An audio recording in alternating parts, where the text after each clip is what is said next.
How to use the currency strength and weakness tables, the ultimate tool for a forex trader.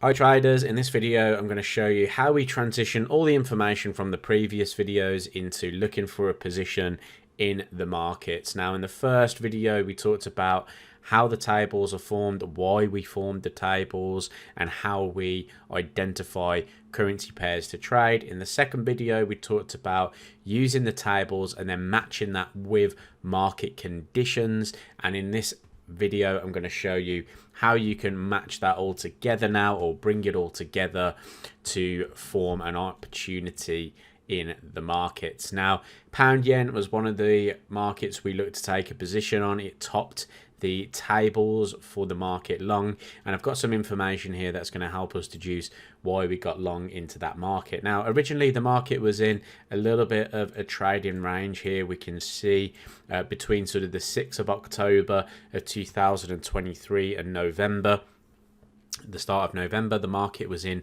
this trading range, and what we saw was price actually broke out of that trading range, came back in it slightly, but then continued to push higher.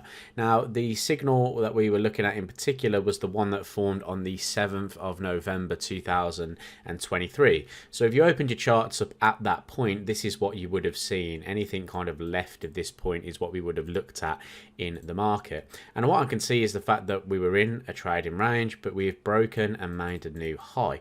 So that is telling me that there's potential for price to continue that upward trend up to levels of resistance. Okay, so that's what we're looking for.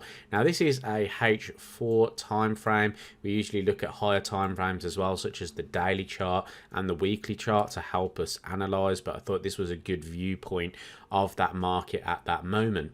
Now the weekly resistance level of interest for us was 188. I like the idea of price reaching that level of resistance. It was a resistance that formed back in 2015 that you can take a look at, but you can see there are some other conditions here. Like I said in the previous video, we wanted pound yen to be in an upward trend, and that's what we've got here. The market is making a new high and potentially a new higher low. That is what we are looking for opportunities. Now there was some support around about this 184.75 level in the market after price breached this and made a new high here.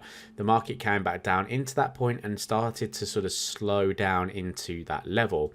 What we looked at was the higher high, higher close candlestick here for an entry. Basically this is telling us that buyers are getting back potentially into the market. So we took a long position in here with our stop losses below the low, targeted that 188 handle on pound yen. So if you had got in long in here, you would have had 290 pips up to that 188 level of targets there. Some other conditions as well that we like to use. This is a 50 moving average. We like to see price above the 50 moving average if we're going to be looking for long opportunities. It's not necessarily detrimental, but it visually helps us see that the market is in a potential trending condition if it can hold above the 50 MA. You can see the difference between how price reacts to the 50 MA down through here. The MA is kind of flat. It's on average it kind of runs through the middle of the range. Price is ranging, but when price stays above it, you can see we get that trend develop for trading opportunities.